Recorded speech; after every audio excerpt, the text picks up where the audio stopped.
நாங்க எல்லாருமே எங்க வேணாலும் கை வச்சிருப்பீங்களா நீங்க? உங்க அம்மா மேல உங்க தங்கச்சி மேல யாராவது கை வச்சிருக்க சும்மா இருப்பீங்களா?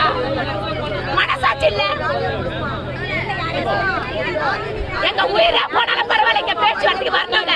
யாரையாவது வர சொல்லுங்க. சென்னை மாநகராட்சியில் தூய்மை பணியை தனியார் நிறுவனத்திடம் ஒப்படைத்ததை எதிர்த்து தூய்மை பணியாளர்கள் தொடர் போராட்டம் நடத்தி வருகின்றனர்.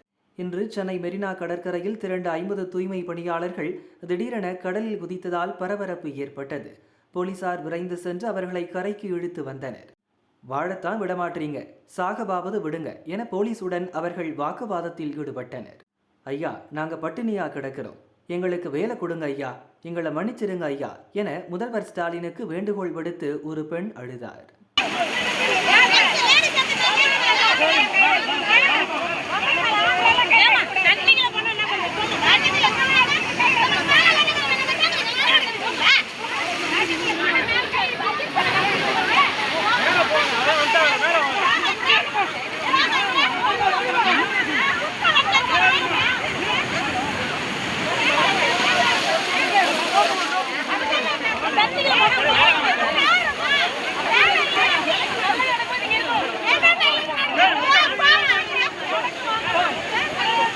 கடற்கரையை விட்டு நகர மாட்டோம் என்ற தூய்மை பணியாளர்களை போலீசார் கைது செய்து அப்புறப்படுத்தினர்.